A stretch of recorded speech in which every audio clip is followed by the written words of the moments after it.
Did you know Einstein's theory of relativity was rejected by the Nobel Committee? Or that Nobel medals have been auctioned for millions?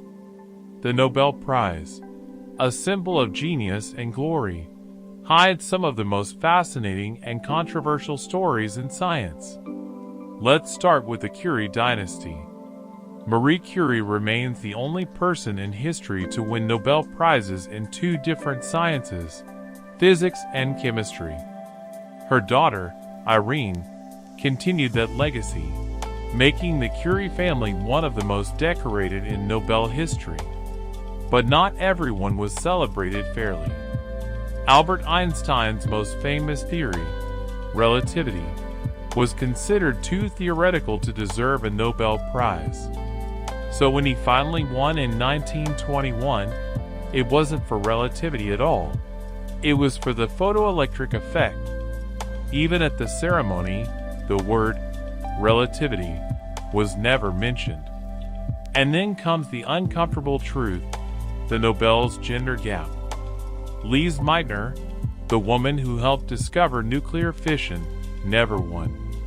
Jocelyn Bell Burnell discovered pulsars, yet her male supervisor got the credit.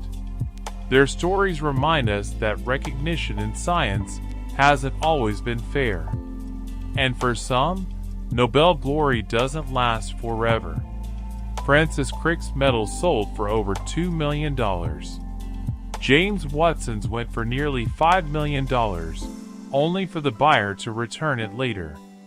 Before we continue, if you love uncovering the hidden truths behind world history and science, Backhand Index pointing right, subscribe now and join our growing community of curious minds. Even more shocking, some Nobel-winning discoveries were later disproved. One doctor won for claiming worms cause cancer, another for developing lobotomy, and now discredited brain surgery. So yes, the Nobel Prize remains the highest mark of honor.